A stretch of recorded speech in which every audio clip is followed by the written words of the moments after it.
Inilabas na ang CCTV video ng pang-hold up noong nakaraang Biyernes sa isang mall sa Pasig. Ayon sa mga investigador, posibleng may kinalaman sa insidente ang isa sa mga gwardya.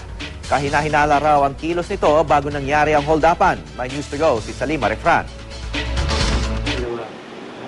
Sa kuha ng CCTV ng Robinsons Metro East mag-aalas 11 ng umaga noong nakaraang Biyernes, makikitang isa-isang pumasok sa mall ang 4 na suspect sa pang-hold up sa roving teller ng Robinsons Bank. Lahat naka-t-shirt at shorts at tila ika-ika. Kitang-kita naman doon sa footage na parang mayroon silang hinahawakan doon sa mga bulsa nila o kaya pinipigilan na malaglag. Sa duda natin, yun na yung baril na ginamit nila. Kita rin ang tumayong driver ng kanilang getaway vehicle na nakuha pang bumili ng tubig. Sa kabilang banda, makikita naman ang teller at mga security escort habang paalis sa bangko. Maya-maya pa, nagtatakbuhan ang mga tao. Sa kuwang ito sa may supermarket, makikitang napahiga ang isa sa mga security escort na tinamaan ng bala pero tuloy pa rin ang pakikipagpalitan ng putok sa mga suspect. Sa anggulong ito, makikitang gumaganti ng putok ang isa sa mga holdupper.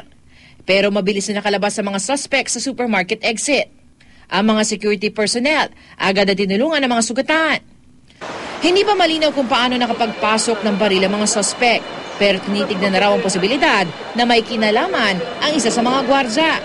Sa kuwang ito sa may basement entrance ng mall, makikitang tila kakaiba raw ang kilos ng gwardya.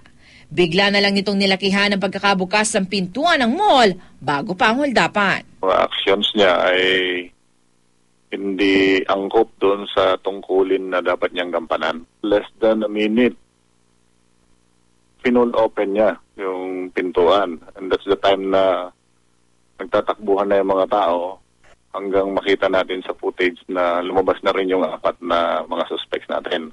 I-enhance para mga kuha ng CCTV para mas malinaw na makita ang muka ng mga suspect.